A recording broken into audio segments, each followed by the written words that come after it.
Welcome back to the channel. In this video I explain cheaper cash app review to see with what you're using.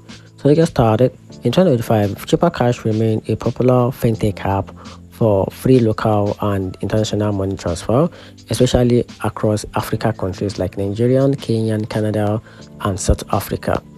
The app also offers features like virtual USD card, bills payment, ATM top-ups with a cashback and stock investing.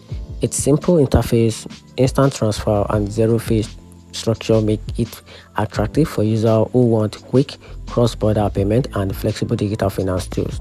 However, cheaper cash isn't without flaws.